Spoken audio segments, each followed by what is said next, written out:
Hey y'all, welcome to Chopped and Screwed. This is where I'm going to tell you how I almost died last summer. Let's get into it. Alright, if you're here, you probably already heard that I almost died last summer, fell off a boat, got hit by the propeller, yada yada yada, Nothing too crazy, but let me tell you how it happened. So, June 23rd, 2023, I almost lost my life. So my sister invited me on this boat with her and her boyfriend's family. I bring a bottle of Hornitos. I'm like, yeah, the sun is out. The tequila hits a little harder when the sun is out. We're ready to have a good time. We end up, tubing, jumping off. Life is good. We dock because we're like, okay, we're about to, see if we can eat somewhere. I think that was the plan. And there's another boat next to us with other people, and they're drinking beer. I am not a beer drinker. I pick up a Corona. This is where I should have known. I wish I had this knowledge that I have today, just in case you need it for the future. If you drink one beer on a boat, that's equivalent to drinking 2 beers on land. Somebody should have let me know that. I'm seeing my brother-in-law, Justice. Shout out to Justice. Justice is about 3 years younger than me, and who would have known he would have been my hero, okay? Justice is at the edge of the boat. We're driving. The boat is moving, and act like this is the edge of the boat. He's just staring off into the sunset. And I'm like, Justice, this looks so cool. This looks so fun. I want to join you. Drunk Cheyenne decides to walk to the edge of the boat as the boat is moving. I was looking at the sky instead of looking at the floor, and the boat is moving. So as I'm realizing I'm walking off of the boat, I'm like, fuck, I'm about to fall. Like, I was just too drunk. I can't catch myself on anything. Like, I couldn't hold on to anything. So I just kind of formed my arms, protected my head, and I literally had to dive in because I was already falling. And the propeller, propellers go like this.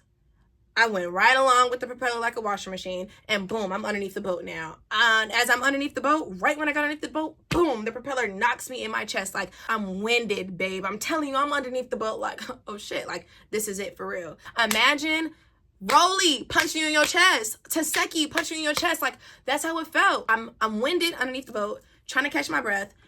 I'm like, I can't believe this. I really felt like I was under the boat for so long, but I wasn't. Now I'm underneath the boat and I'm looking around. My eyes are open, I'm catching my breath. I'm like, okay, let me really think this through. I was so happy that I didn't tweak because I had time to literally scope the scenery out. So boom, I look to the left, it's dark. It's like rocks and seaweed and gravel. So I'm tweaking a little bit. I look to the right, it's bright. It's a very big, bright light. So I contemplated a little bit under the boat. Now, remind you, it's going really fast. I'm not under here as long as it seems. I'm contemplating I know I don't want to be here underneath this boat anymore, but I'm not sure if this is God calling me home. Regardless, I'm going to go with God, bro. So I went with God. And turns out I'm floating. Now I'm getting myself from underneath the boat. I'm hearing everybody screaming. And my main goal was for me to catch my breath. My chest was caving in. So as I'm hearing everyone scream, I open my eyes and I look over, and there's some stairs. My brother-in-laws are climbing up out of the stairs, but their face is fear that I've never seen in my life. So I'm knowing that something is wrong, but I don't know, it just wasn't clicking. So Benny is pulling Justice out of the water. This man that I never met before, shout out to you. I really feel like he was an angel. Never met him, never saw him, don't even remember his name. Jumps in, fully clothed, picks me up out of the water, and puts me onto the dock. At this point, I'm telling people I'm good. I'm like, oh, y'all, I'm good. We can go on about our day. I'm really good. I'm not realizing that my leg is cut open. My chest is bleeding. I'm not realizing that it's really this serious. The ambulance is here. I'm telling people I'm good. I'm fine. Naomi, my sister's boyfriend's cousin, is like, you're not fine. She's yelling at me. She's wrapping my leg. My guts are falling out, y'all. My guts are falling. My skin is falling. She's trying to motherly instincts. Naomi, I love you. Thank you. So yeah, they're like, you're getting in the ambulance, you're going to the hospital. I get in the ambulance, my sister's boyfriend gets in with me, and I turn around, and so is his little brother, Justice. I'm like, Justice, what are you doing here? Justice, why are you bleeding from the back of your head? Justice, I love you. Justice, literally, I love you. And sorry. I love you and I'm sorry.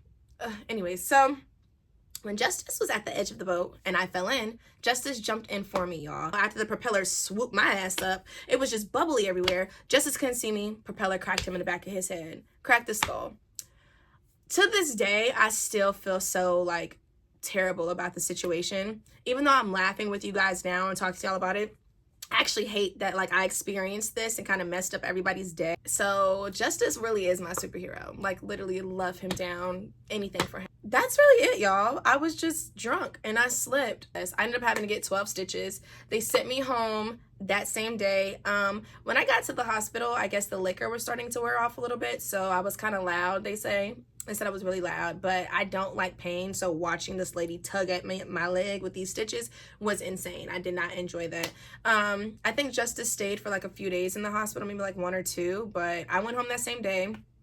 I was bedridden for a few weeks. I'm really happy that I get to tell this story because I could have been dead. Like, the police come to my bedside and he's like, you should be dead right now. Like, I can't even believe I'm talking to you. And I don't think that I really understood how serious this was. Like, he was like, propellers are very dangerous. He was like, it's like a blender. He was like, once you start the blender, you can't stop it. Speaking of a blender, I'm so happy the boat stopped after I got hit the first time, because as heavy as the propeller was on my chest, it pushed me to the other side of the boat. And if it would have put the back propeller behind me, was supposed to be splitting my back up at that time. And I'm grateful that the boat stopped when it did, because forget it. I'm also grateful that the boat didn't mess up my face.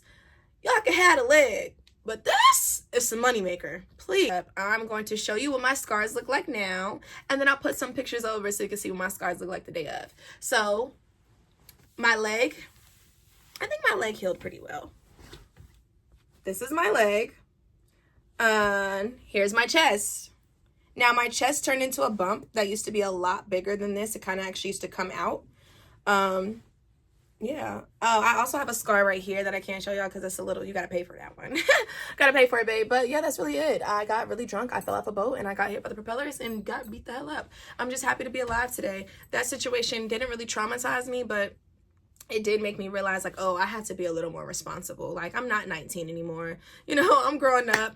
I can't be as reckless. My tolerance for liquor isn't as high, and I need to be a little more responsible with myself.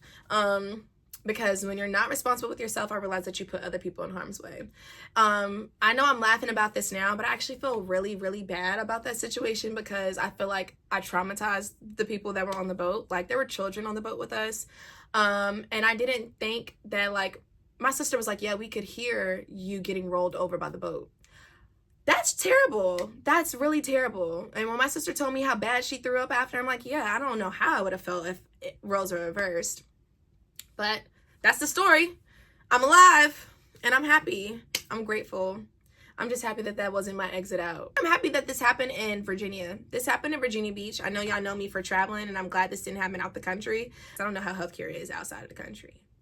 But that is my almost death story. So, it's Justice. I will always love you. Thank you for putting your life at stake for mine. And shout out to that man who jumped in with no hesitation. I never saw him again.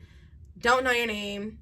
And I really think you were just an angel sent just right down for me. But if you're watching this with children, be prepared for the graphics, because I most definitely will be putting more scars up here. Okay? Please do not throw up. Just gasp like regular people. The cuts around my chest actually were so severe that the trauma made an extra titty grow on my chest. I'm just happy that I have 2 of my breasts still, because from the pictures, as you can see, I almost did not. Look at that extra titty. Roscoe Jenkins has nothing on me. The healing process was terrible. I cried all the time while cleaning it. It was disgusting, hard to look at, but we got through. Look how deep that cut was. Yikes. That's it. You guys stay safe and watch out for propellers, okay?